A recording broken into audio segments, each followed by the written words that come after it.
오늘 말씀 같이 보겠습니다. 사도행전 11장 19절에서 26절까지의 말씀입니다.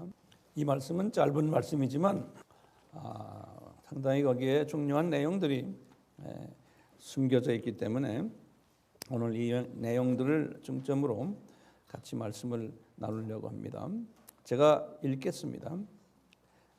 때에 스데반의 일로 일어난 환난을 인하여 흩어진 자들이 베니게와, 거기다 줄을 것이에요. 베니게와, 여기 지도를 보시면 베니게는 오늘날 레바논입니다. 거기에 도시가 두 개가 있어요.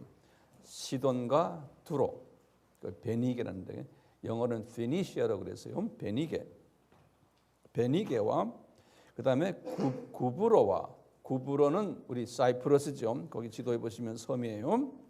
그 사이프러스 섬과 그 다음에 안디옥까지 이르러, 안디옥은 우리 알다시피 시리아의 수도입니다. 다메섹이 본래 수도였는데 안디옥을 또 수도라고 보고 있습니다. 이르러 도를 유대인에게만 전하는데, 거기다 이제 유대인에게만이라는 말, 거기다 만에다가 동그라미 치세요. 그 중에 구브로와 구레네 몇 사람이 안디옥에 이르러 헬라인에게도, 그 말에게도 헬라인에게도 거기다 줄을 것이요 말하며 주 예수를 전파하니, 그 다음에 주 예수를 전파한다에다 줄을 거놓으세요. 제가 줄을 거라면 꼭 그으세요. 거기에 성령님의 가르침이 있기 때문에 그래요. 그 다음에 21절에 주의 손이, 거기다도 줄을 거예요. 주의 손이 The hand of God, 그들과 함께 하심에, 그들과 함께 하심에, 거기다 줄을 것이고 수다한 사람이 믿고 죽게 돌아오리라, 죽게 돌아오리라, 그 말도 좀 해주세요. 예루살렘 교회가 이 사람들의 소문을 듣고 바나바를 안디옥에 보내니, 바나바를 안디옥, 거기다 줄 긋고요. 저가 이르러 하나님의 은혜를 보고 기뻐하여, 하나님의 은혜를 보고 기뻐하다고 거기다 줄 긋고요. 모든 사람이 굳은 마음으로 주께 붙어 있어라 권한다. 주께, 예수님께 붙어 있어라, 이렇게 권한 거예요, 바나바가요. 또 그 다음에 이제 24절입니다. 바나바는 착한 사람이요, 거기다 줄을 긋고요. He was a good man, 그랬어요. 착한 사람이요, 성령과 믿음이 충만한 자라. 성령, 믿음, 충만. 이에 큰 무리가 죽게 더하더라, 죽게 더하더라 그랬어요. 그 다음에 바나바가 사울을 찾으러 다소에 가서, 그것도 줄을 긋고요. 만남에 안디옥에 데리고 와서 둘이 교회에서 1년이다 줄을 긋고요. 모여 있어 큰 무리를 가르쳤고, 거기다 줄을 긋었어요. 이 두 분이 가르쳤다는 거예요. 1년간이요. 교육을 했다는 거예요. 가르쳤고 제자들이, 가르침 받은 사람들이 제자들이가 된 거예요. 제자들이 안디옥에서 비로소란 말, 비로소란 말은 영어로는 first time, 처음으로, 그런 소리. 처음으로 그리스도인이라 일컬음을 받아, 그리스도인이다 줄을 그으세요. 이렇게 아주 하나하나가 줄을 긋지 않으면 안 되는 문장들로 그 안에 꽉 차 있어요. 그래서 줄 거란 소리는 제가 이제 그 줄 긋은 그 내용을 좀 자세히 설명을 해드리고 싶어서 줄을 거라 그랬어요. 자, 지난 시간에 우리가 공부한 게 뭐였죠? 지난 시간에 베드로의 선교 사역을 공부했어요. 우리 지난 시간에는 베드로가 어떻게 됐죠? 베드로가 어디까지 갔어요? 가이사라로 가가지고 누구를 전도했어요? 고넬료를 전도해가지고 고넬료 가족들이 복음을 받는 사건이에요. 그래가지고 베드로와 같이 갔던 분들도 깜짝 놀라고, 이방 사람들이 오순절 다락방의 그러한 경험들을 보고 깜짝 놀란 사건이죠. 그래서 이제 베드로가 거기에서 예루살렘으로 귀환해서 선교 보고하는 내용들 기억나세요? 네, 이렇게 했잖아요. 이렇게 해서 이제 가서 선교 보고할 때 예루살렘에 있는 사도들과 그 교인들이 기분 좋았어요, 안 좋았어요? 기분 별로 안 좋았죠. 왜 안 좋았어요? 이방인들도 이 오순절 다락방 사건, 자기네가 경험했던 이 사건을 경험하는 것에 대해서 기분이 별로 안 좋았다. 이제 이런 내용들이 거기에 있었어요. 안 좋았다. 그러므로 하나님께서 하시는 내가 뭐라 그러겠느냐? 그렇지만 우리 주님께 모두 어떻게 하자? 잠잠하게 있다가 영광 드리자. 박수 치자. 이렇게 해서 이제 끝난 것이 몇 절이에요?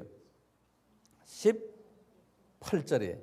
그리고 오늘은 19절을 이제 시작합니다. 19절이에요. 제가 자주 이야기하지만 이 예루살렘 교회가 맡아야 될 사명이 5단계가 있다고 그랬지 않습니까? 네. 근데 지금 이 5번째 단계를 예루살렘 교회가 잘 하지를 못하는 거예요. 5번째 단계가 뭐였죠? 이 사도들이 직접 선교지로 나가야 되는데 이걸 잘 못하는 거예요. 이분들이. 베드로가 한번 나갔다 왔는데 아주 칭찬을 받지 못하고 상당한 핀잔을 받을 정도로 이 교회가 아직도 그게 준비가 안 된 거예요. 준비 안 됐다 그러면 왜 그럴까? 이분들의 문화적 한계성 때문에 그래요. 문화적 한계성 때문에. 자, 시간이 걸리겠어요? 안 걸리겠어요? 시간이 걸리게 되어 있어요. 우리도 마찬가지예요. 지금 여기 앉아 있는 분들이 선교 말로 하지만 아직도 진짜 선교까지 가시려면 한참 가셔야 돼요. 그걸 빤히 알면서 듣기 싫지만 하는 소리. 그렇지만 듣기 싫은 사람들에게 듣기 싫은 메시지를 전하는 내 자신은 얼마나 힘들겠어요. 여러분들은 오늘도 와서 좀 위로의 말씀, 내가 좀 듣고 싶어하는 행복한 말씀 좀 전했으면 좋겠는데 가장 입만 열면 선교하니까 아마 귀찮을 거예요. 그래도 앉아있는 걸 보면 참 주님께 감사해요. 여러분들에게 앉아있는 걸 보면요. 그러니까 주님이 특별히 여러분들을 택하신 것만은 틀림없어요. 자, 이런 상황 속에서 오늘 누가가 그 다음 사건을 탁 던지는 것이 뭐냐면 안디옥 교회라는 이 사건을 먼저 탁 집어 던지는 거예요. 그래서 왜 안디옥 교회를 하나님께서 갑자기 우리에게 보여주시느냐? 그리고 그 교회가 어떤 교회라는 것을 잠깐 보여주는 거예요. 왜 그러냐면요. 저는 이렇게 생각하는 게 이 예루살렘 교회가 하지 못하는 부분을 예루살렘 교회 출신들이에요. 예루살렘 교회 사도들의 제자들이에요. 이런 사람들이 안디옥에 가가지고 정말 예수님의 지상 사명을 순종하는 모습을 보게 되는 거예요. 그 모습을 우리에게 또 보여주는 거예요. 다시 말하면 예루살렘 교회에게 선교하는 교회의 모본이 무엇인 것을 한번 실제로 보여주는 내용이라고 보시면 돼요.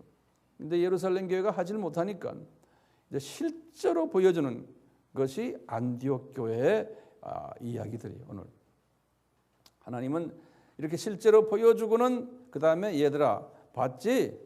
한번 너희들도 해봐라. 이런 식으로 이제 주님이 이분들을 사랑 안에서 이끄는 장면이에요. 자, 그렇다면요, 이 안디옥이라는 이름, 이 우리도 AMI가 안디옥 아니에요? 안디옥 미션즈 인터내셔널 그러잖아요. 그러니까 우리가 가지고 있는 이름이에요. 예루살렘 인터내셔널 미션 인터내셔널이 아니고 안디옥이에요. 그러니까 저도 한 30년 전에 이 비전을 주님한테 받고는 그때부터 저는 이 안디옥이라는 이름을 아주 제 마음에 항상 새기고 있었고 여기에 대한 소위 연구도 나름대로 많이 하고 이 안디옥이 어떤 곳이기에 해서 안디옥 스타디를 제가 나름대로 좀 했습니다. 그래서 오늘 우선요 안디옥 도대체 이 안디옥이라는 도시가 어떤 도시인가를 먼저 좀 알 필요가 있어요. 그래서 제가 칠판에다가 일부를 적어놨는데요. 이제 여러분들이 그것은 좀 적어야 될 것 같아요. 그 유명한 안디옥 이것은 어떤 곳인가? 그러면 주전 300년으로 넘어가요. 주전 300년에 어떤 일이 있었냐면 알렉산더 대왕이라고요. 그리스의 알렉산더 대왕 있죠. 알렉산더 대왕이 자기 밑에 아주 신임하는 장군들이 한 3명이 있었는데요. 그 3장군 중에 한 사람 이름이 셀루쿠스 니카돌이라는, 제가 칠판에다 적어놨죠. 셀루쿠스 니카돌이라는 사람이 이 셀루쿠스라고 그래요. 알렉산더 대왕은 주전 356년에서 주전 323년 사람이거든요. 몇 살까지 살았어요? 그 사람이 보면 56 빼기 23하면 33살이요. 아주 젊은 나이에 죽은 사람이에요. 아주 30대 초반에 죽었고 이미 그 나이 때 그 지역을 다 점령했던 대단한 젊은 청년이었어요. 이 사람이 죽은 후에요. 이제 요 장군 이 알렉산더 대왕이 이미 예전에 자기가 이 히랍 엠파이어를 알렉산드리안 엠파이어라고 부르거든요. 하도 땅이 넓으니까 장군들에게 관할권을 줬어요. 그래서 이 시리아 쪽 지금 우리 지도 나오는 여기 시리아 지방, 여기 이쪽에 실루기아라고, 여기 이쪽에 이 터키 이 동남쪽이죠. 이쪽 지역을 이 장군에게 줬어요. 셀루쿠스 장군에게. 그래서 이 알렉산더가 죽은 후에 주전 300년에, 딱 주전 300년에 제가 기록을 보니까요, 이 사람이 요 안디옥이라는 저 도시를 자기가 건설을 했어요. 안디옥이라는 걸. 그래가지고 왜 이름을 안디옥으로 했느냐? 자기 이름은 셀루쿠스인데 이 사람이 자기 아버지 이름이 안디오쿠스라는, 아버지 이름이 안디오쿠스라고 그래요. 여기다 적어놨죠. 그래서 아버지를 생각하면서 아버지 이름을 따서 안디옥이라 그렇게 도시를 명명한 거예요. 근데 이 도시가요, 해변가에 있지 않고 해변에서 약 한 20km 정도 안으로 들어가 있어요. 여기 보시면. 그런데 여기에 오론테스라는 강이 있어요. 그래서 이제 강이 있는데 그 안디옥도 가보시면 거기 강이 있거든요. 그 강이 이제 오론토스라는 강인데 오론테스라고 그래요. 오론테스. 예, 여기다 내가 적어놨네요. 오론테스 강이. 이 강이 바다로 여기 지중해로 나와요. 그래서 이제 강가에 있는 도시가 실루시아라는 도시예요. 여기 보면 셀루쿠스 있죠. 예, 저거다 다 같은 이름들이죠. 네, 자기 이름을 또 셀루쿠스 또는 실루시아라고 그러거든요. 자기 이름을. 그래서 그 조그마한 해변가 도시를 만들어놨어요. 그래서 바울도 그렇고 이 안디옥 교회 분들이 이 구부로로 선교를 갈 때도 항상 안디옥을 떠나가지고 실루시아에 와가지고 실루시아에서 배를 타고 가는 이런 그 방법이 항상 있었어요. 이 안디옥은 문서를 보면요, 상당히 아름다운 도시라고 그랬어요. 그쪽에 그 헬라 분들이 그 도시를 아름답게 짓잖아요. 그래서 건축물도 아름다웠고 길도 아주 큰 대로로 만들고 가로수, 분수들까지 만들어서요. 이 도시가 상당히 이름 있는 도시로서 당시 나중에 이제 로마 제국이 되었을, 로마 제국은 주전 몇 년입니까? 주전 63년이에요. 로마 제국이 시작했잖아요. 그래서 주후 몇 년에 끝났죠? 476년에. 주전 언제요? 63년에서 주후 476년. 이 로마 제국이 있을 때 이 안디옥이 로마 제국에서 세 번째로 큰 도시였다. 이렇게 기록이 되어 있어요. 이 첫째 본 그 큰 도시가 로마고요. 두 번째로 큰 도시가 알렉산드리아. 알렉산드리아는 어느 나라에 있어요? 애굽이죠. 알렉산드리아. 세 번째로 큰 도시가 안디옥이라 그랬어요. 그만큼 이 안디옥이라는 도시가 유명한 도시예요.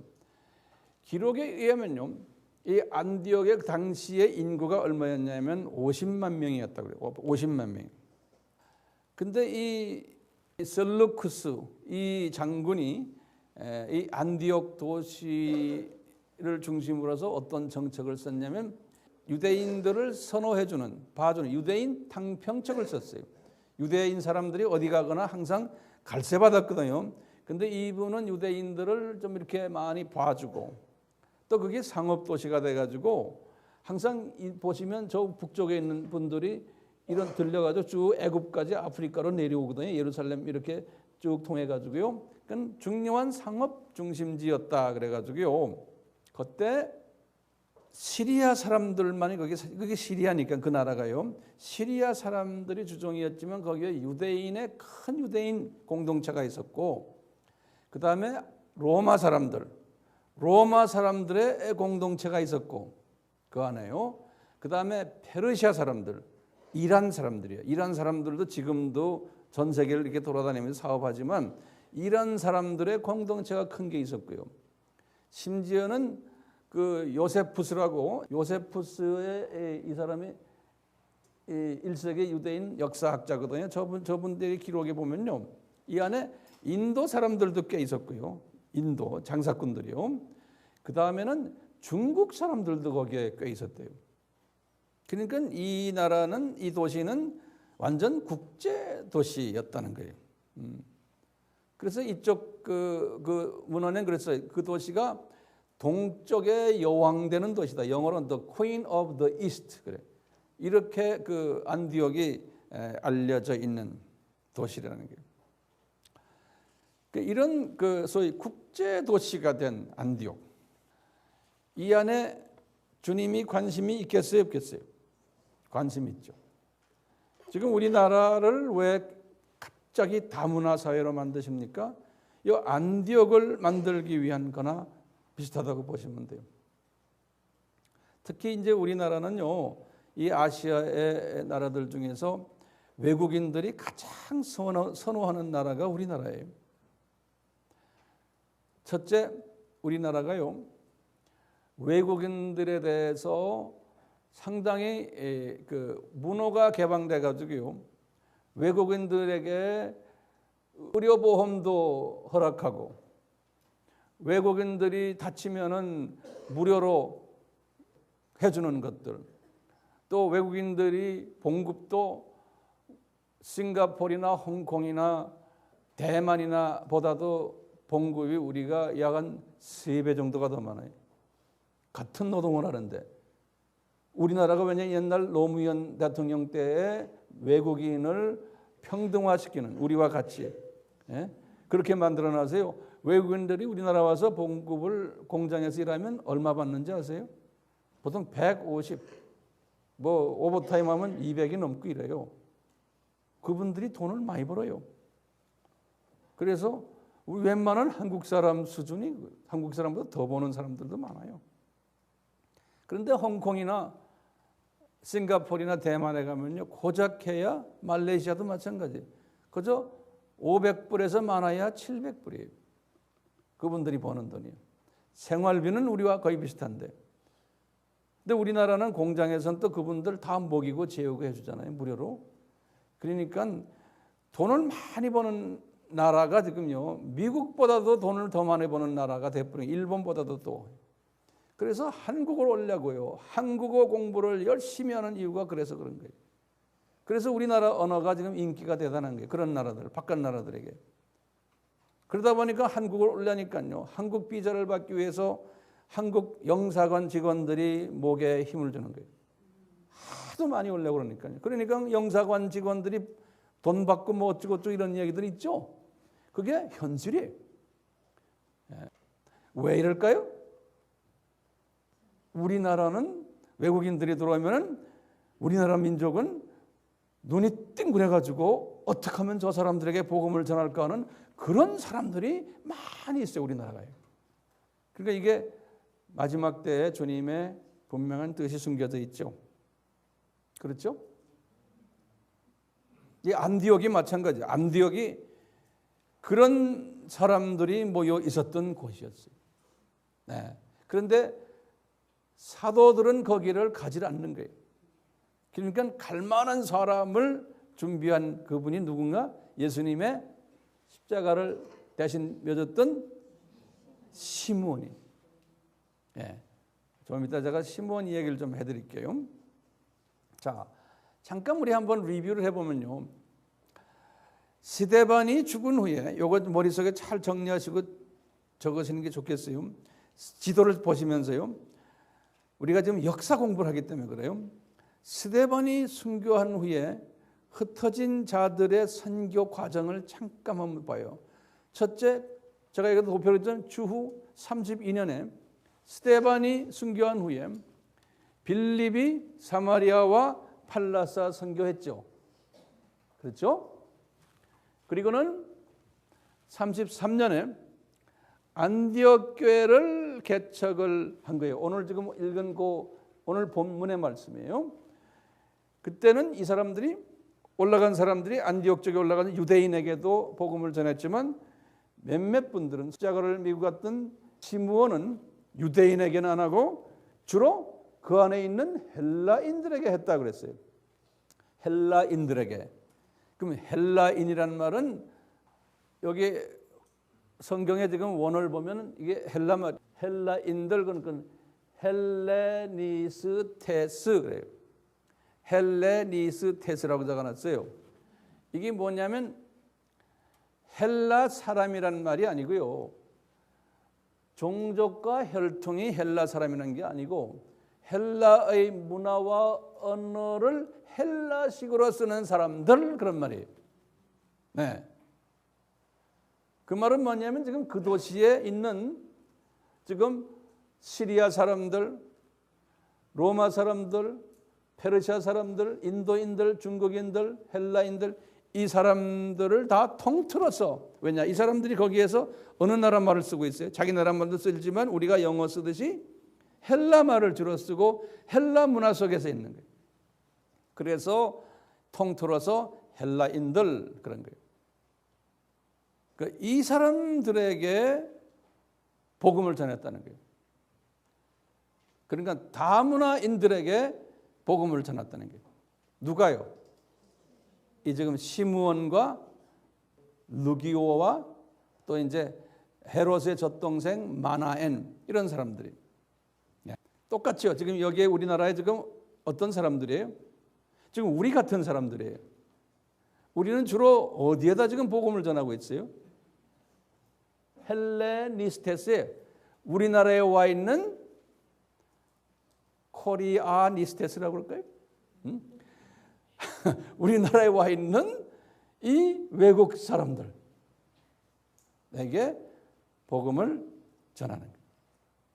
자, 여기 지금 도표를 쭉 보시면 아시다시피요. 안디옥에서 그런 일이 있었고 다메섹에서도 누가 다메섹에 교회를 개척했어요? 아나니아 이 교회라고 해서 건물이 아니고 교회, 가정교회예요. 아나니아가 이미 자기 집에 교회가 있었죠. 그래서 예수님께서 아나니아에게 말씀하시기를 사울이 너를 찾아갈 테니 가서 기도해 줘라 그랬잖아요. 이미 거기에 조그마한 가정교회가 있었던 거예요. 근데 이 사람들도 아나니아도 주로 누구한테 복음을 전했어요? 주로 거기에 있는 디아스포라 유대인들에게 복음을 전해요. 자기 교포들에게 주로 복음을 전한 거예요. 그 다음에 오늘 본문 보면 베니게 쪽으로 간 사람들, 거기에 베니게란 건 두로와 시돈이거든. 이쪽 사람들도 유대인에게 복음을 전했다 그랬어요. 유대인들에게, 거기에 있는 디아스포라들에게. 또 구브로까지 간 사람들이 있는데 구브로도 거기에도 구브로에 있는 교포들 유대인에게 복음을 전했다 그랬어요. 그런데 특별히 오늘은 이 사람들은 유대인 교포들에게 한 게 아니고 요 인터내셔널들에게 시리아인들, 로마인들, 페르시아인들, 인도인들, 중국인들, 헬라인들에게 복음을 전했다는 거예요. 이게 이제 다른 거예요. 지금 우리 교회가 이름이 안디옥이라는 이름을 붙인 이유가 뭔지 알겠어요? 이름을 붙여놓고 우리나라 사람들에게만 복음 전하면은 우리는 그 이름 뜯어버려야 돼요. A라는, 안디옥이라는. 자, 그러면요, 시므온에 대해서 좀 알아봅시다. 시므온. 도대체 시므온은 어떤 사람이기에 이런 마인드를 가졌나? 하나님이 이미 시므온이라는 사람이 이런 일을 하도록 다 준비하신 거예요. 하나님께서요. 시므온이 잘나서가 아니에요. 한 10가지로 시므온에 대해서 우리가 좀 볼 필요가 있어요. 첫 번째는요, 시므온은 하나님이 이런 일을 하기 위해서 이미 구약에 충실한 디아스포라로 준비해놨어요.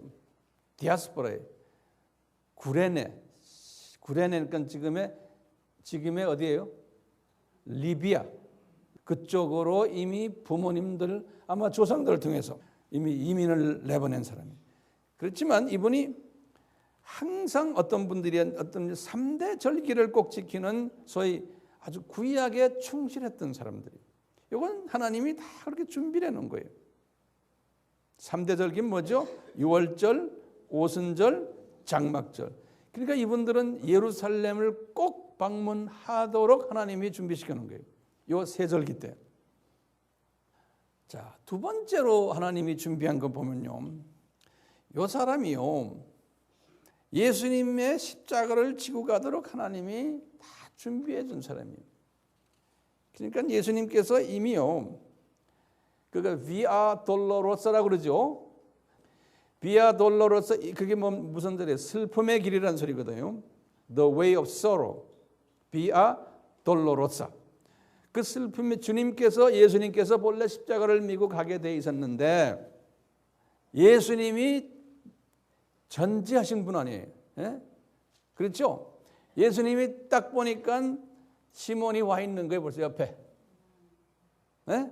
그러니까 예수님이 힘들어서 쓰러지신 것도 로마 군인이 요 사람을 붙잡아서 십자가를 미고 가도록 다 하나님이 계획하신 거예요. 시몬은 모르죠. 시몬은요. 그러니까 시몬이 로마 군인에 의해서 지금 십자가를 대신 민 거예요. 하나님이 이분에게 이 십자가를 미도록 은혜를 베푸신 거예요. 이분에게. 그 많은 디아스포라 중에서. 예? 마태복음 27장 32절, 누가복음 23장 16절. 그러니까 예수님의 슬픔을 몸소 체험하도록 하나님께서 이 사람을 십자가를 지게 하셨어요. 그뿐입니까? 세 번째로는요, 십자가를 딱 지고는 칼보리 산까지 이 사람이 간 거예요. 예? 그래서 예수님이 십자가에 매달릴 때 바로 그 밑에서 예수님의 그 고통을, 대속 사건을 직접 목격한 사람. 12제자들은 멀리 있었어요. 하나님이 이 은혜를 이 사람에게 왜 이런 은혜를 줬겠어요? 예? 이 사람들을, 이방인 이 사람들을 복음화시키기 위한 준비 작업입니다. 예. 네 번째로 보면 이 사람은요, 예수님이 십자가에서 피를 흘리실 때 예수님의 피 흘리는 것을, 피를 직접 본 사람이에요. 이 사람이에요. 12제자들은 그 피를 가까이서 보질 못했어요. 다섯 번째로요, 이 사람은요, 예수님이 십자가에 달리셔서 십자가상의 7언, 7 말씀하셨죠? 이 7언을 직접 들은 사람이에요. 이 사람이. 7언은 뭐죠? 제가 순서대로 드릴게요. 요한복음 19장 26절, 27절. 두 번째는 순서대로 누가복음 23장 34절. 세 번째는 누가복음 23장 43절. 다섯 번째로는 누가복음 23장 46절, 그 다음에는 요한복음 19장 28절, 마가복음 15장 34절, 마지막으로 요한복음 19장 30절 다 이뤘다 하는 말씀이 있고 마지막 말이에요. 그러니까 이분이 이 예수님의 십자가상의 실현을 직접 들은 사람이에요. 여섯 번째로는요, 이 사람이 예수님의 부활을 직접 목격하고 첫 크리스찬 그룹에 들어간 사람이에요. 12제자들도 이때 같이 첫 크리스찬 그룹에 들어간 거예요. 그러니까 아마 12제자들은 뭐 당연하게 소위 본토 유대인들이지만 디아스포라 유대인으로서 첫 크리스찬 된 사람이 내가 볼 땐 이 사람 같아요. 일곱 번째로 이 사람은 마가의 다락방의 120문도의 한 사람이었어요. 그리고는 여덟 번째로 이제 예루살렘 교회가 개척돼서 있을 때 그 안에 소위 본토 유대인들과 디아스포라 유대인이 있을 때 그분이 디아스포라 유대인들이 그 숫자가 많았잖아요. 그 중에서 대표였을 거로 저는 보고 있어요. 바나바와 같이 대표. 그러니까 제자들도 이분을 존경할 수밖에 없는 거예요. 12제자 속에 들어가지 않지만 왜냐? 예수님의 십자가를 미고 간 사람이고 예수님의 죽으심을 코앞에서 본 사람이기 때문에 제자들도 이 사람을 무시할 수 없었던 거예요. 그래서 이분은요, 나중에 이제 사도행전 13장 1절에 안디옥 교회에 나올 때 거기에 5명이 나오는데 그 5명을 선지자와 교사들이었다 이런 말을 써요. 이 안디옥 교회의 5명의 리더들이 어떤 사람들이었냐? 선지자들이었고, 그러니까 말씀을 잘 전하고, 그 다음에 교사들이었다. 가르치는 것을 잘 가르쳤던 사람들. 그러니까 이 시므온도 그 중에 한 사람이었다는 거예요. 아홉 번째로는 뭐냐? 안디옥 교회를 개척한 사람이. 열 번째로 이 사람이 어떤 부분에서 중요하냐면요, 이분은 나중에 온 가족이 사도 바울의 선교에 적극적으로 동력했던 사람이에요. 이 사도 바울을 자기보다 앞장세워가지고 아주 겸손한 사람이에요. 그래가지고 부인까지 이 사도 바울을 섬겼어요. 로마서 16장 13절에 보시면 바울이 이분의 부인을 나의 어머니다 이렇게 말합니다. 로마서 16장 13절에 보시면 아들들 둘이 있었는데 마가복음 15장 21절에 알렉산더와 루포가 있었는데 특히 둘째 아들 루포가 더 선교 사역에 열심이었던 것 같아요. 그러니까 하나님이 보실 때 이 10가지 이렇게 보면서 이 사람은 어머니의 태중에서부터 이미 이 일을 하도록 선택받고 은혜 받은 사람이구나, 이것을 알 수가 있어요. 그러니까 이 은혜 받은 것을 이제 삶 속에서 이제 펼쳐야 되는데 펼치기 위해서는 하나님께서는 이 사람을 이미 조상 때부터 디아스포라로 준비해 놓은 거예요.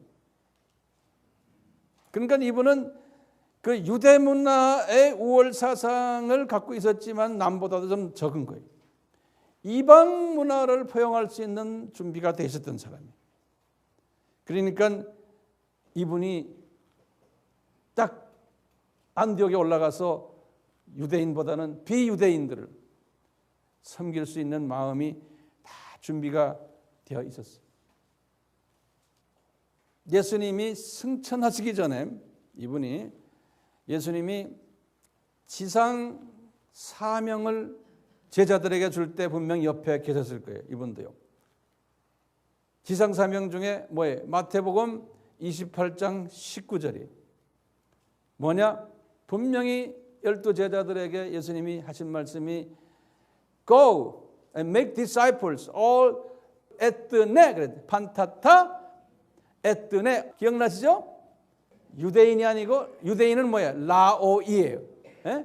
유대인에게 복음 전하지 말고 에뜨네에게 하라.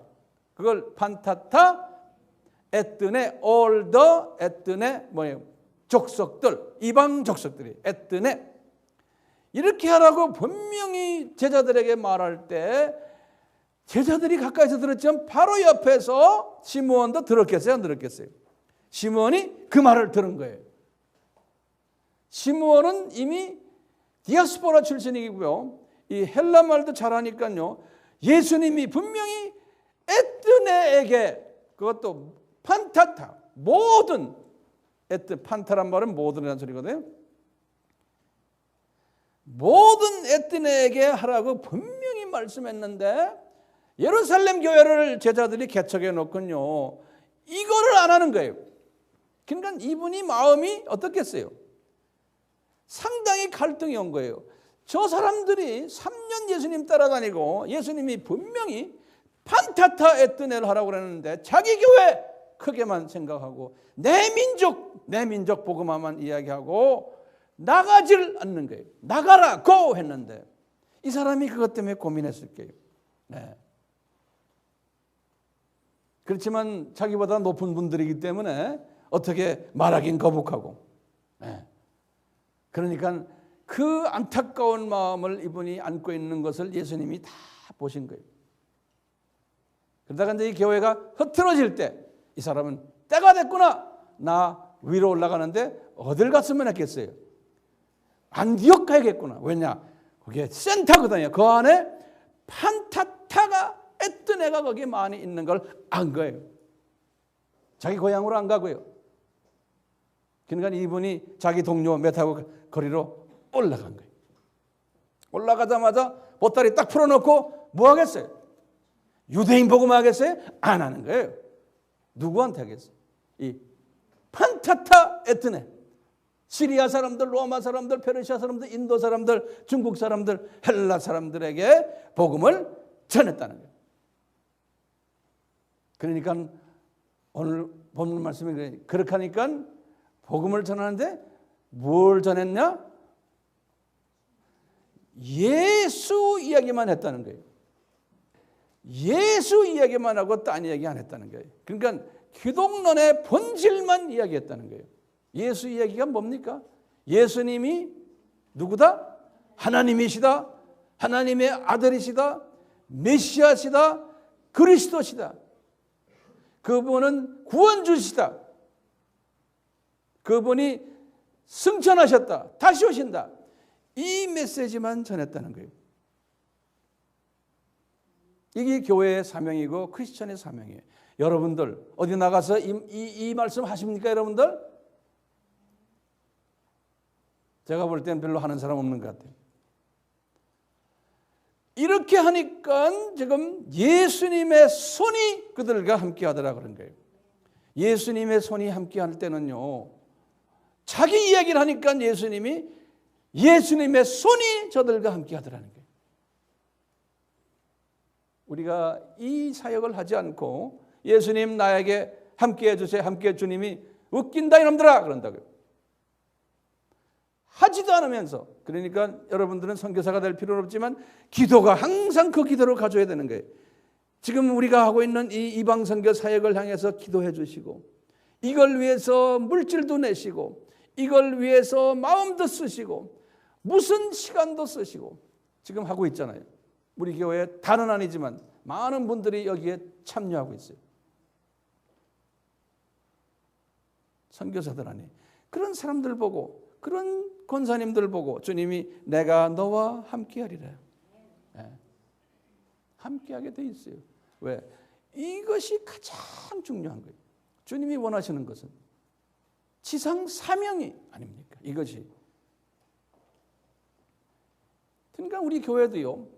제가 여러분이 싫든 나쁘든 좋아하든 안 좋아하든 관계없어요. 저는 예수님의 정체성만 여러분들에게 외쳐야 되는 거예요.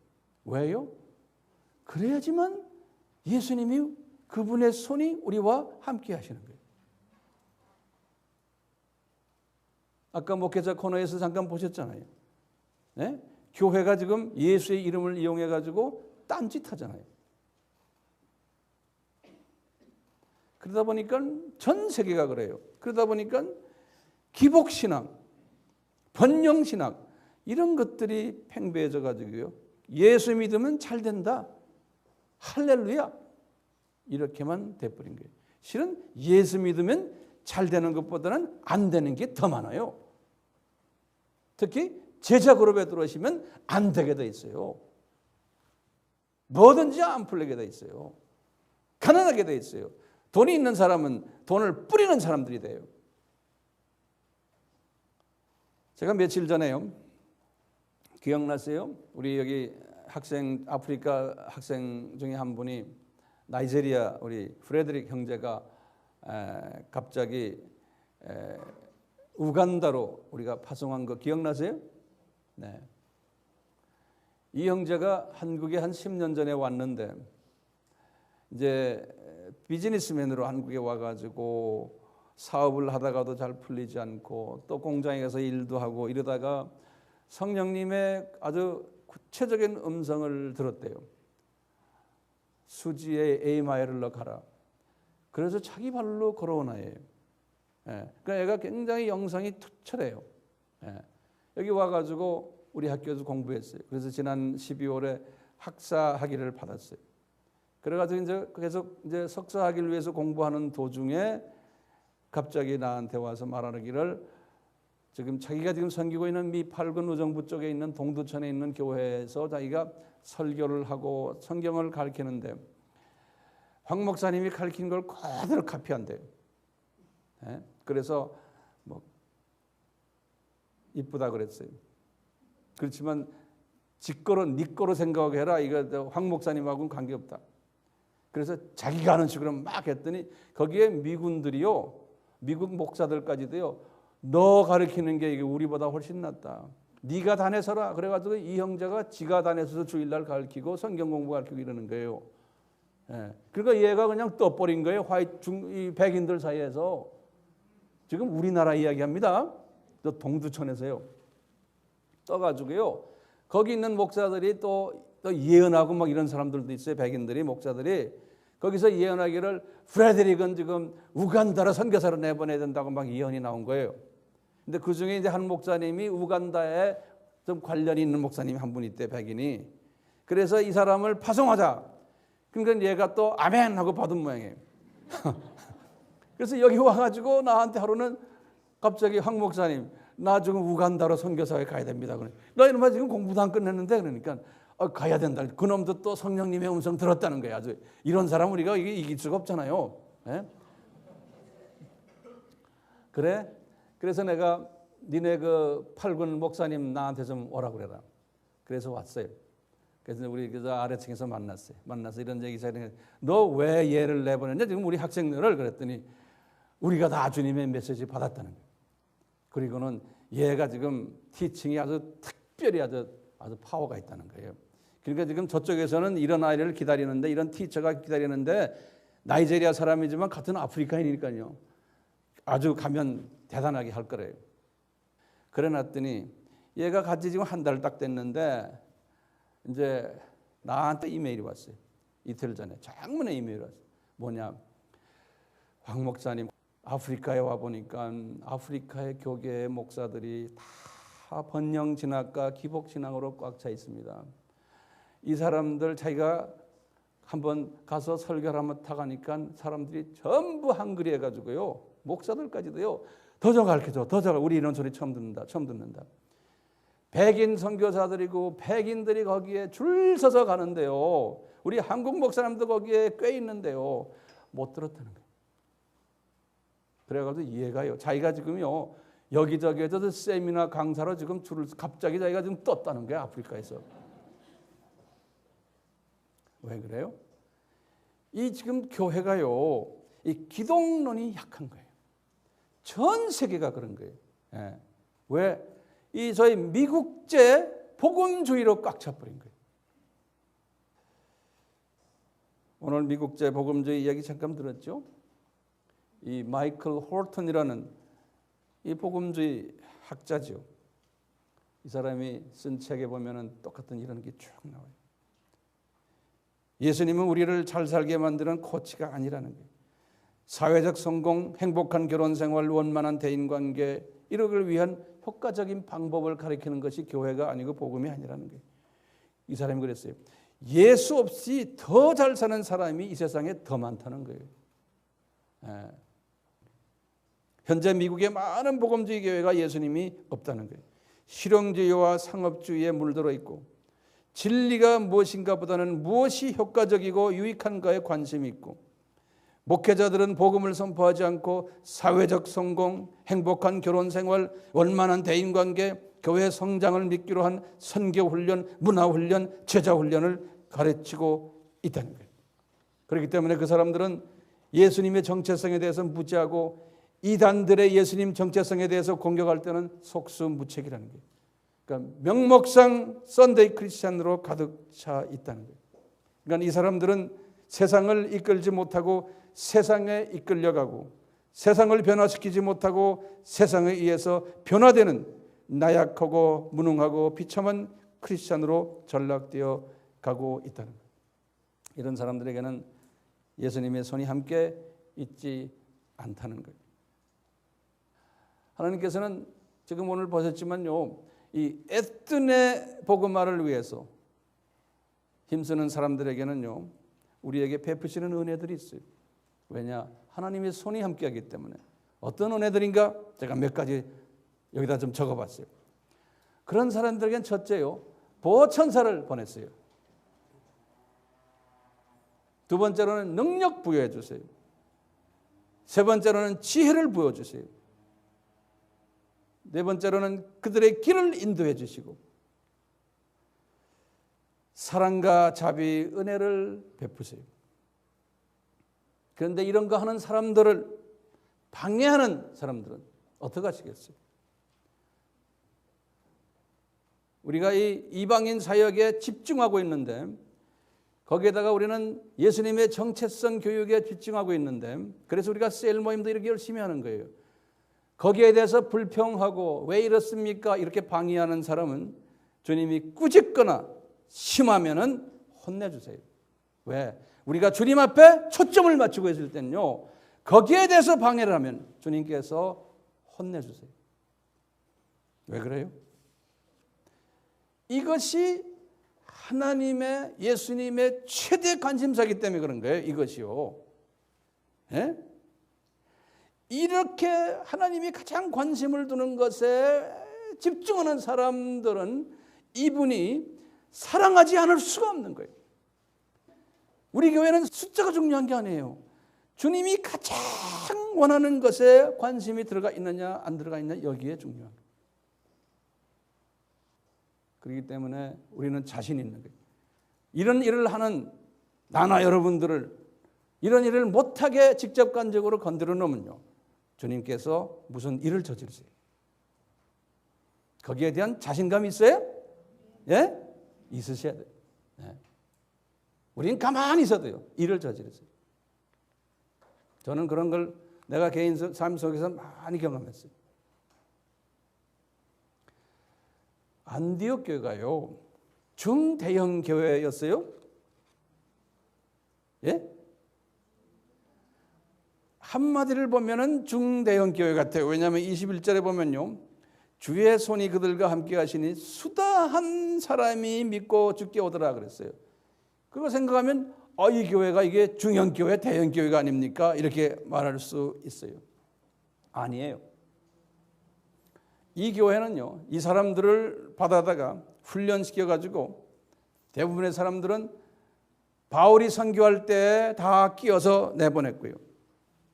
또는 터키와 마세도니아, 그리스 지방에 교회를 개척할 때 거기에 다 개척 멤버들로 다 파송해버리고 또 많은 여기 지금 보면은 시리아인들, 로마인들, 페르시아인들, 중국인들, 인도인들 이런 사람들을요 훈련시켜서 다 고향으로 파송해버렸어요. 그래서 이 교회는요 사람이 별로 있었던 교회가 아니에요. 저희 교회도 보세요. 우리 교회에서 부목사님으로 일하신 사람들 예외 없이 다 선교지로 내보냈어요. 그러니까 우리 교회가 부목사가 없는 교회예요. 자, 이 교회에 이 지금 안디옥 교회 요한이 많이 인볼브 됐어요. 나중에 요한, 사도 요한이. 예. 사도 요한은 에베소 교회에서 주로 사역했거든요. 근데 에베소 교회가 어느 교회의 가지예요? 안디옥 교회 가지예요. 그러니까 요한이요, 자기의 수제자를 이 안디옥 교회로 보내서 안디옥 교회를 돕게 하고 거기에 감독으로 만들었어요. 그 사람이 여기 보면 어디다 써놨죠, 제가요? 이그나티우스는 이그나티우스 아주 유명한 분이에요. 주후 35년에서 117년 사람 이그나티우스. 이 안디옥 교회의 감독이었어요. 근데 이 사람이요, 예수님을 열심히 전하다 보니까 이 로마 황제가 미워가지고 이 사람을 로마로 데려가 가지고요, 사자에게 물어뜯겨서 순교당하게 한 사람이에요. 그러니까 이 교회의 담임 목사도 자기 교회에 없었어요. 복음 전하러 뛰어다니다가 완전히 사자에 물려서 순교당한 사람이에요.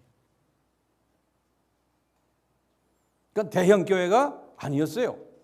중형 교회도 아니었어요. 흩어지는 교회였어요. 그분들이 헌금을 필요에 따라 예루살렘에도 보내고 선교지 교회들에게도 헌금 보내고 교인들 보내고 그랬던 거예요. 자, 그런데요, 이렇게 안디옥 교회가 이제 이렇게 주님의 일을 한다는 소문을 누가 들었어요? 예루살렘 교회가 들은 거예요. 이 소문을 들었는데 도대체 무슨 소문을 들었나요? 뭐냐면, 왜 어떻게 자기 교회 출신인 십자가를 메고 갔던 시몬을 중심으로 해서 또 마나엔과 루기오와 이런 사람들이 어떻게 해서 저 사람들이 그 도시에 있는 시리아인들, 히랍인들, 로마인들, 페르시아인들, 인도인들, 중국인들까지 어떻게 저런 사람들에게 복음을 전해가지고 개종까지 시키는 일들이 있을까? 이거는 보통 일이 아니구나. 상상을 할 수 없는 거예요. 예루살렘 사람들은요. 예루살렘 사람들은 얼마 전까지만 해도요, 가이사라에서요, 고넬료하고 가족이 개종한 걸 보고 깜짝 놀라가지고 충격받았던 사람들이에요. 예. 그런데 지금 이 인터내셔널 사람들이 구원받는 사건을 보고는요, 이 사람들이 놀란 거예요. 놀란 것만이 아니에요. 이 기독교인들, 우리 특히 사역자들이 가지고 있는 게 뭐냐면요, 자기는 하지 못하면서 남이 하면은 따라오는 게 있어요. 질투심이 있는 거예요. 첫 번째, 질투심이 있는 거예요. 무슨 질투심이 있느냐? 세상에 우리 제자였는데, 그것도 본토 유대인도 아니고 디아스포라 유대인이고 십자가까지 미고 갔던 저 형제 구레네 시몬이 베드로만 해도 고작해야 고넬료 가족 한 가족을 구원시켰는데 어떻게 저 사람의 지도하에 수많은 다민족 헬라니스테스가 개종하느냐? 이거는 좀 말이 안 된다. 여기에 대한 질투심이 있었다. 그러면 문제는 이거예요. 그랬으면은 베드로와 야고보가 할렐루야 하고는 안디옥으로 뛰어 올라가야 되는데 이분들이 올라가질 않은 거예요. 예수님이 판타타 에트네를 명령했을 때를 생각한다면 할렐루야 하고 올라가야 되잖아요. 자기네 제자들이 이렇게 하니까. 근데 하질 않고는 누굴 보냈냐면 대신 바나바를 올려보낸 거예요. 바나바를.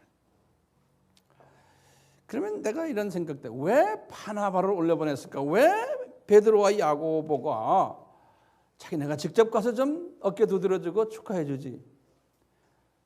이런 생각이 딱 드는 거예요.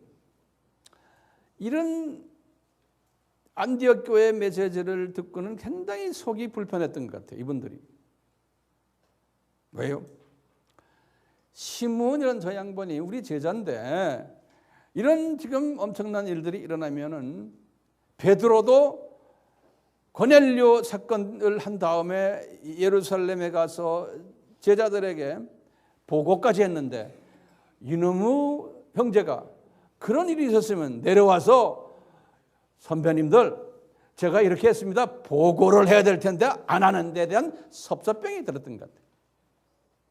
제 생각에. 거기다가 또 어떤 섭섭병이 들었을까? 이런 생각이 나는 거예요.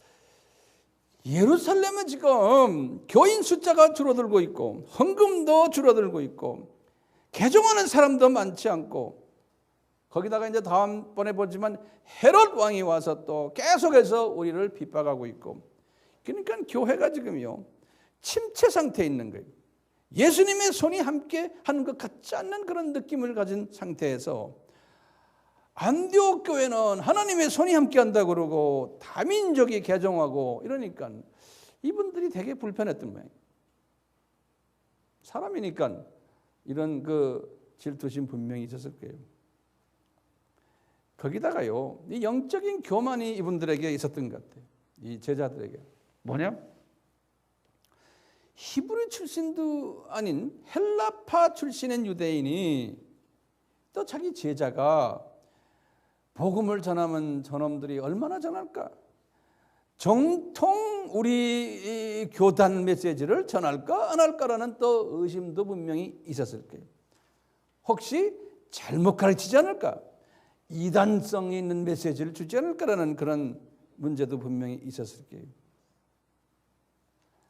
그래서 이것을 체크하러 바나바를 보내는데 다른 사람보다는 바나바를 보내는 이유가요. 이 디아스포라 출신으로 시므온과 이렇게 볼 때 거의 같은 수준급인 사람이에요. 같은 레벨이 높은 레벨에 있는 사람. 디아스포라 많은 디아스포라 교인들 중에서 바나바와 시므온은요. 그래서 아마 이분을 보냈던 것 같아요. 이 바나바를. 근데 바나바는 그것보다도 더 특별한 자격을 갖고 있는 사람이에요. 몇 가지 좀 적어보세요. 이 사람은요, 바나바는 사도들의 가장 신임을 받았던 로얄 패밀리. 이 사람은 그 가족을 보면요, 그 가족의 자기의 그 시스터의 집이 그분들의 사무실 또는 모교회라고 그랬죠. 마가의 다락방. 두 번째는 이분이 어떤 그 자격을 가지고 있냐면 격려자의 자격을 갖고 있는 거예요. 사도행전 4장 36절에 그뿐입니까? 이분이 사울이 예루살렘에 왔을 때 15일 동안 외로움 가운데 있을 때 아주 입장이 난처해 있을 때 누구를 소개했어요? 베드로와 야고보를 소개해 줬던 분이에요. 이 분이요.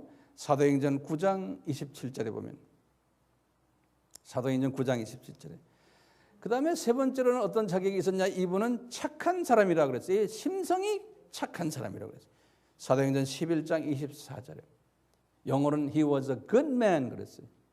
괜찮은 사람이라. 그 다음에 네 번째로는 성령과 믿음이 충만했다 그랬어요. 사도행전 11장 24절에. 그렇기 때문에 하나님께서 이분을 준비시킨 것 같아요. 자, 바나바가 이제 그분의 그 높은 영성에 대해서 몇 가지만 좀 짚어봅시다. 제목을 바나바의 높은 영성에. 이 바나가 그래서 이제 안디옥으로 올라갔어요. 올라가서 딱 보니까 이 안디옥 교회의 진가를 보게 된 거예요.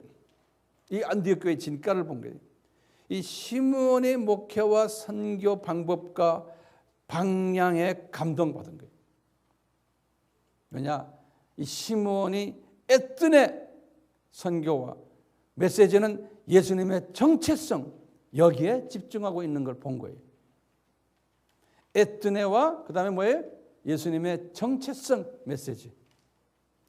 그러니까 하나님의 손이 예수님의 손이 이분과 함께 하심을 보았다 그랬거든요. 이 말은 뭐냐면 23절에 그랬어요. 하나님의 은혜가 이분들에게 있음을 보고 기뻐했다고 그랬어요. 그러니까 특별한 단어예요. 하나님의 은혜가 이분들에게 임한 것을 보고, 그리고는 이분이 뭐라고 말하냐면요, 이 바나바가요, 교인들에게 너희들 옆에서 뭐라 그러든 흔들리지 말아라.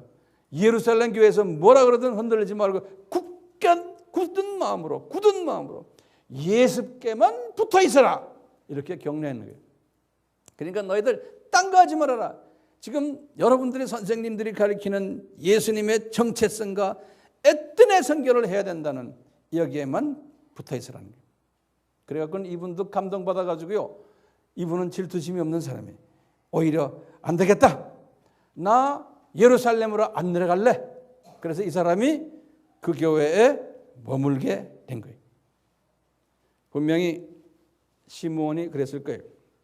이 시므온의 영성을 보면요, 제가 바나바의 높은 영성을 봤는데 시므온의 높은 영성을 좀 같이 보면요, 이분이 바나바를 딱 보군요, 담임 목사로서 추대한 거예요.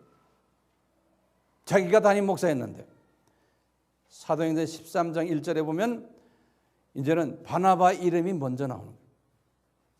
자기가 두 번째로 나와요. 그렇게 하니까 이 교회가 더 발전했고, 그러면서 이분들이 두 분이서 기도하면서 교회가 점점 발전하면서 성령님이 이 두 분에게 말씀하신 게 있는 거예요. 뭐냐? 얘들아, 너희들 힘으로는 이 사역이 가다가 한계가 있다. 너희들 기억나느냐? 7년 전에 바로 엎어지면 고달 때인 요 다소, 여기에 사울이 있는 거 기억나느냐? 성령님이 말씀하시는 거예요, 이 두 분에게. 그러니까 이 두 분들, 예, 기억납니다. 성령님이 너희들 다소에 가서 그 사울이라는 사람을 불러와 가지고 같이 사역해라. 하나님의 상당한 계획이 거기에 숨겨져 있는 거예요. 벌써 이미 이 사울은 어떤 사람이에요? 아나니아에게도 말했죠. 사울 이분도 자신도 말했죠. 어머니의 태중에 있을 때 이제 판타타 에뜨네를 향해서 복음을 전할 일을 이미 하나님이 계획하신 분이에요. 이제 때가 된 거예요. 근데 때가 됐는데 꼭 하필이면 요 괜찮은 사람들에게 메시지를 전해서 요 괜찮은 시므온과 바나바가 요분을 찾아가는데, 시므온이 나는 교회 맡을 때니까 바나바 당신 갔다 오시오. 그래서 이제 바나바가 가는 거예요. 근데 이 두 분을 보면요, 이 시므온과 바나바를 보면 참 제가 배울 게 있어요. 이 사람들이 성령님이 그런 메시지를 딱 보냈을 때, 저분 데려오느라 그럴 때 이 사울에 대한 두려움이나 질투심이 없었어요. 경쟁심이 없었어요. 왜요? 사울을 데려왔다라면 저 사람이 통째로 우리 교회를 잡아먹을 확률이 있는 사람이에요. 이분들이 볼 때. 왜요? 사울은 영적으로도 우월하고 교육적으로도 우월하고 사회적으로도 우월하고 정치적으로도 우월한 사람, 똑똑한 사람이에요. 엘리트예요.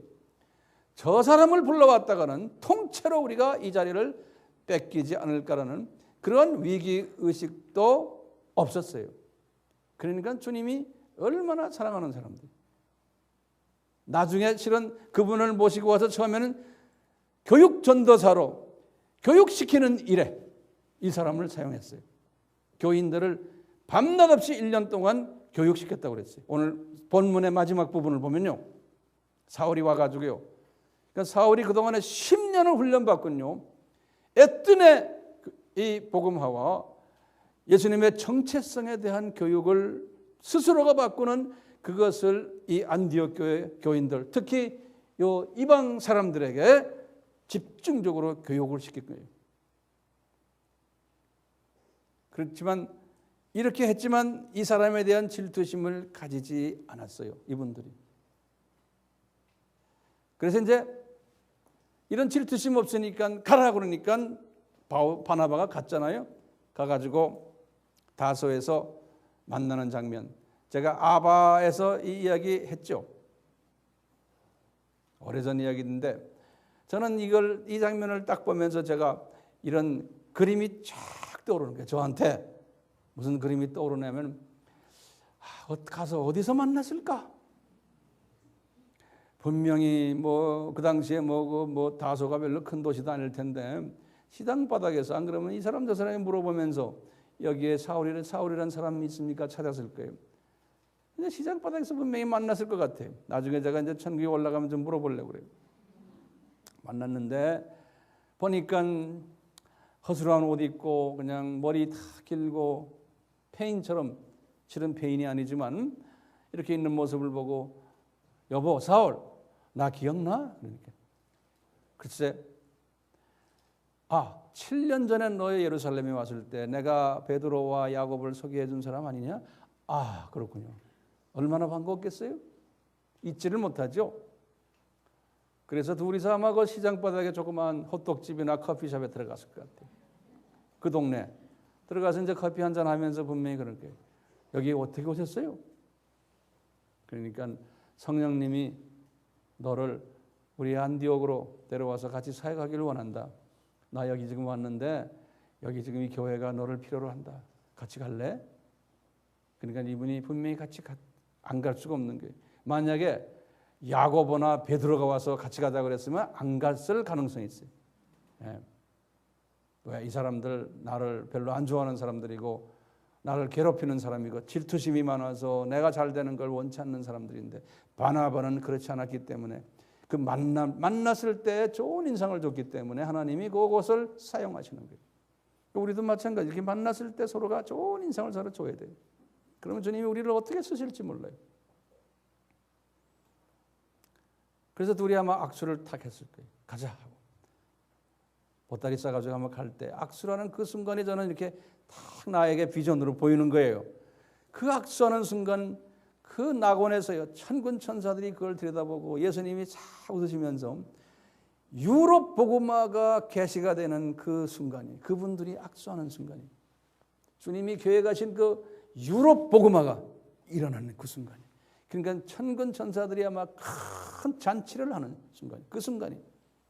그러니까 우리가 이렇게 만나가지고 악수하고 같이 사역할 때 우리는 그냥 별 큰 보이지 못하지만 하나님의 큰 그림에서 볼 때는 엄청난 일이 일어날 것을 주님이 다 보고는 기뻐하시는 거예요. 그래서 우리 문서팀들도 지금 열심히 막 글을 쓰고 책을 만들고 그러거든요. 보면 이것이 날개를 다루고 이제 전 세계로 퍼지겠구나. 이게 내 눈에 보이는 거예요. 그래서 주님이 얼마나 기뻐하시고 많은 사람들이 눈을 뜨고서 예수 그리스도를 더 사랑하게 되고 예수의 그 정체성을 알고는 외치는 사람들이 엄청나게 많이 나오겠구나. 제 눈에 그게 보이는 거예요. 이 의문이 하나 있어요. 도대체 사울이 다소에서 7년 동안 뭐 했을까? 거기에 대해서 여러 가지 좀 문헌들을 찾아서 뭐 좀 없나 봐도 거기에 대해서 기록한 문헌들은 없어요. 근데 이제 갈라디아서 1장 21절에 보면 이분이 자기 스스로 이야기할 때 이런 말에서 내가 이 길리기아 지방과 시리아 지방을 다니면서 전도했다라는 이야기가 나와요. 분명히 그러면 이분이 다소에 있으면서 그 지역을 다니면서 전도했구나. 또 이제 한 가지 우리가 알다시피 주후 41년에 이분이 기도 가운데 3층 전 올라간 이야기는 우리 알잖아요. 고린도 후서 12장 2절과 4절에. 그러면서 이제 기도 생활하고 묵상 생활하고 또 전도하고 이렇게 해서 앞으로 사역자가 될 준비를 했던 기간으로 우리가 알 수가 있어요. 이 안디옥 교회에 이제 이분이 딱 부임할 때 보면요. 13장 1절에 보면은 5명의 지도자가 나오는데 선지자와 교사들이라고 그랬잖아요. 거기 보면 사울 이름이 제일 마지막에 나와요. 그러다 보니까 이분은 분명 교육 전도사로 발탁됐음이 틀림없어요. 근데 이분이 티칭 사역이 아마 탁월했던 것 같아요. 네. 그래서 이 교회를 보면요. 1년 동안 쉬지 않고 가르쳤다고 그랬거든요. 그러니까 우리 같이 이 셀 모임을 정말 잘했던 모양이에요. 이 교회가. 그러니까 이 예수님의 정체성을 또 이 에스네의 필요성을, 에스네 복음의 필요성을 바울이 열심히 가르치니까 이 교회가 세계 선교를 향해서 나가는 기틀을 마련하게 된 거예요. 교인들도 하나같이 선교를 해야 된다, 선교해야 된다는 것이 이 교육을 통해서 하는 거죠. 예배 잠깐 드리고서는 안 되는 거예요. 그래서 제가 여러분들 강제로 지금 이 예배도 지금 이 설교도 이게 설교가 아니고 교육 설교예요. 그렇죠? 그래서 우리가 또 책상 다 만들어 놓고 그걸 쓰라고 그러는 거 아니에요. 교육 설교인데 이게 굉장히 길지 않습니까? 자, 이제 결론 이야기 몇 마디만 좀 봅시다. 이분들이 이 지상 계명에 아주 순종했던 사람이에요.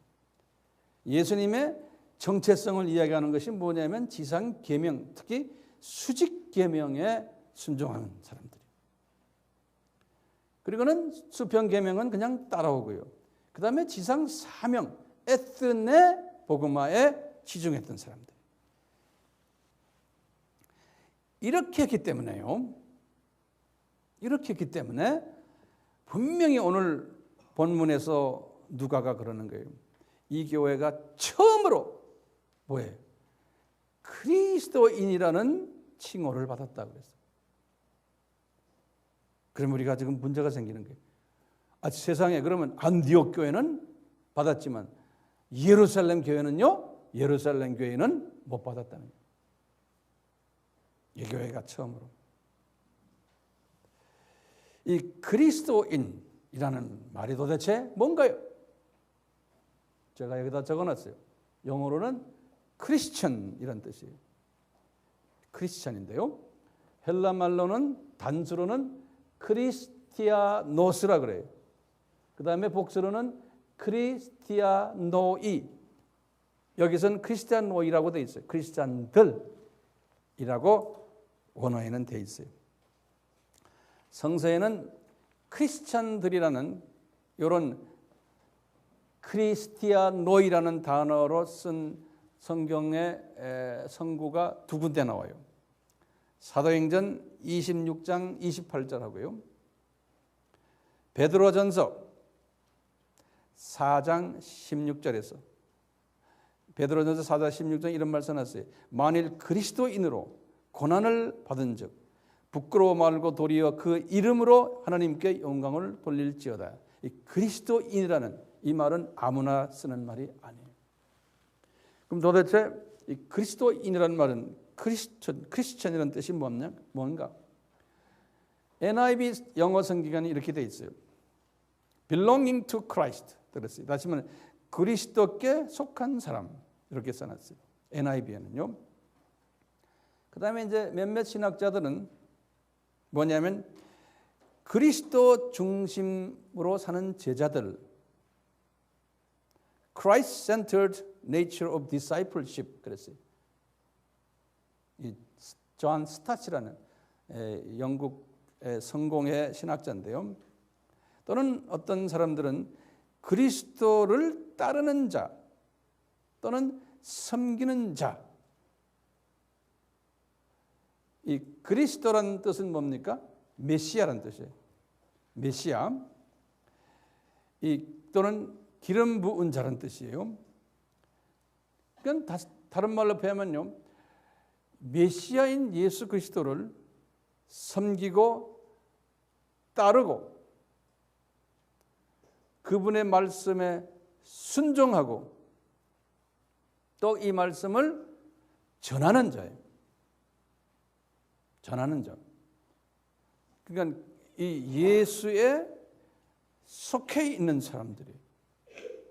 그러니까 우리가 지금 교회만 나오면 다 크리스찬이라고 그러지만 엄밀한 의미에서는 예루살렘 교회 교인들은 이것을 받지 못했어요. 여러분들 크리스찬입니까? 예? 아멘. 자, 예를 들면 이태리 사람을 뭐라 불러요? 이탈리안 그런다고요. 똑같으네요. 이태리 사람들. 또는 러시아 사람들을 뭐라 불러요? 예, 러시안 그런다고. 예? 예수님을 섬기고 순종하는 사람을 크리스천 그런 예. 다 같은 이야기들이에요. 근데 보시면요, 아메리칸 하면요, 거기서 태어난 사람 백인들도 아메리칸이지만 거기 이민 가가지고 시민권을 받으면은 아메리칸이에요. 그러니까요, 혈통이나 또는 족보가 문제가 아니고요, 문화에 그 문화 속에 있는 사람이에요. 예. American, he is American 그러면 아메리칸 문화 속에 들어온 사람이에요. 우리 크리스천 하면 그럼 뭡니까? 예수 중심 문화 속에 들어온 사람들이에요. 예수만 이야기하는 사람들. 자, 그러면 한 가지 좀 질문이 있어요. 왜 예루살렘 교인들에게는 크리스천이라는 이름을 안 줬을까요? 이게 큰 질문이에요. 예루살렘 교회는요, 사도행전 4장 42절에서 47절을 보면요, 대단한 교회였어요. 제자들의 말씀에 순종하고 교제하고 떡을 띠고 기도도 열심히 하고 기사와 표적이 일어나고 주변 사람들에게 칭송받고 구원받은 사람들이 점점 많아지고, 그런데 이 사람들에게는요, 크리스찬이라는 말을 주질 않은 거예요. 왜 그랬을까요? 왜 이 안디옥 교회는 크리스찬의 이름을 줬어요? 열심히 신앙생활하는 예루살렘 교회는 그렇게 안 부르고. 그 이유는 뭘까요? 예루살렘 교회의 특징 몇 가지가 있어요. 그거 좀 적어보세요. 예루살렘 교회의 특징은요, 사도들이나 지도자들이 미션 마인드, 선교 마인드가 있었어요, 없었어요? 없었어요. 두 번째는 자문화 선교를 최우선한 거예요. 자기 문화, 자기 컬처, 자기 민족 복음화에 최우선한 거예요. 세 번째로요, 기독론 중심의 메시지가 있었지만 집중적으로 이분들에게 교육을 시키질 않았어요. 가끔 가다가 베드로가 설교할 때 몇 마디 설교할 뿐이죠. 교인들을 훈련시키질 않았어요. 주로 교회 성장에만 중점을 두었던 거예요. 그러니까 하나님의 마음에 합당하지가 않았던 거예요. 에뜨네 복음화와 예수 그리스도의 중심, 그것이 약했던 거예요. 그러니까 이런 소리 들었어요. 그러면 안디옥 교회의 특징은 몇 가지가 있어요. 한 7가지 있어요. 간단하게 이 말씀 끊고 이제 끝내려고 그래요. 안디옥 교회의 특징은 첫째, 훈련받고 준비된 선교 마인드 지도자가 있었던 거예요. 두 번째는요, 안디옥에 있는 타문화권, 미전도 족속 복음화에 최우선을 다한 거예요. 세 번째로는요, 안디옥에 있는 자문화권 사람들, 유대인들, 자문화권 사람들을 차선으로 복음화한 거예요.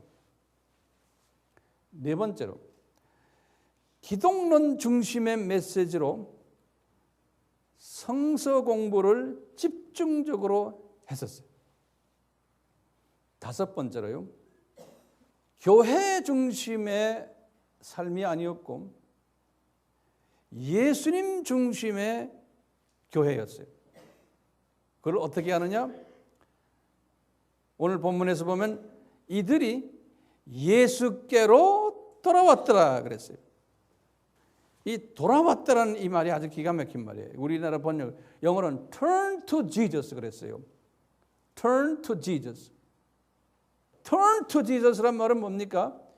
이 사람들이 과거에는 우상을 섬겼는데, 바벨론 신을 섬겼는데, 힌두 신을 섬겼는데, 이제는 예수님으로 돌아왔더라. 다시 말해 오리지널로 돌아왔더라. 이런 소리. Turn to Jesus. 타종교 사람들이 예수님으로 돌아오도록 하는 그것을 했다는 거예요. 여섯 번째로는요, 이분들은 흩어지는 수평 성장을 했던 교회였어요. 그 다음에 이제 일곱 번째로 이 교회가 성령님의 지시에 굉장히 민감했던, 순종했던, the voice of the Holy Spirit에 sensitive한 거예요. 아주 그냥. 왜? 사도행전 13장 1절에서 3절을 보면은 성령님이 이 다섯 지도자들에게 설명하는 거예요. 너희들 거기에 바나바와 말단 전도사를 뽑아서 선교사로 내보내라. 그러니까 교회에 담임 목사님과 교육 전도사를 뽑아서 선교지로 내보내라는 거예요. 거기에 한 사람도 반대하는 사람이 없었어요. 그러니까 자기 교회 성장을 위해서는 나가면 안 되는 거예요. 이 사람 나가면 우리 교인들 한 절반 빠집니다. 그런데 그게 아닌 거예요. 알았습니다. 나간 거예요. 이런 차이점이 있었어요. 우리 AMI 교회가 이 안디옥 교회의 모습을 닮아가려고 몸부림하는 교회. 여러분들이 그래서 여기 앉아서 몸부림하고 있고 저도 몸부림하고 있어요. 이런 교회가 되어서 많은 예루살렘 교회에 국내외적으로 이 안디옥 교회의 하나의 모델을 보여주고 이렇게 따라오라고 우리가 보여줄 필요가 있어요. 그래서 우리는 이 일을 지금 하고 있는 거예요. 예루살렘 교회가 이걸 못하니까 안디옥 교회를 하나의 모델로 보여주시고는 예루살렘 교회가 나중에 따라오도록 돼 있지만요, 이렇게 모델로 보여줬듯이 우리도 이런 모델이 되는 이런 교회가 됐으면 하는 것이 우리 모두의 소원입니다. 네. 같이 기도합시다. 하나님 아버지, 우리 피조물들은 문화의 지배를 받기 때문에 타 문화로 복음을 전하는 것에 편하지가 않습니다. 하나님이 사랑하셨던 베드로나 야고보나 이 제자들도 마찬가지였습니다. 그래서 이것을 아시고 미리 훈련을 시키시고 준비시켜서 이 타문화권에 복음을 전할 수 있는 사람들을 준비시켜 주셨습니다. 시므온이 그 중에 하나의 예입니다. 바울이 그 중에 예입니다. 바나바도 그렇습니다. 우리도 이 훈련을 이 AMI 센터에서 직접 간접으로 받고 있습니다. 외국 사람들과 우리가 같이 삶을 살고 있으며 이들에게 우리의 사랑을 보여주고 있습니다. 이것이 우리에게는 큰 은혜임을 깨닫고 주님께 감사와 경배와 찬양과 존귀를 올려드립니다. 우리 모두에게 계속해서 안디옥 교회에 주셨던 은혜를 베풀어 주셔서 우리로 하여금 주님께 영광 드리는 삶이 되게 하시고 우리 부모들의 이러한 모습을 보면서 후손들이 그 뒤를 따라오도록 그 은혜를 베풀어 주시옵소서.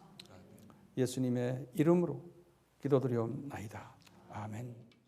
지금 이 시간은 예수 그리스도의 무한하신 은혜와 하나님 아버지의 극진하신 사랑하심과 성령님의 감화하심과 가르쳐 주심과 깨닫게 하심과 순종케 하심이 우리 모두에게 항상 있기를 축원하옵나이다.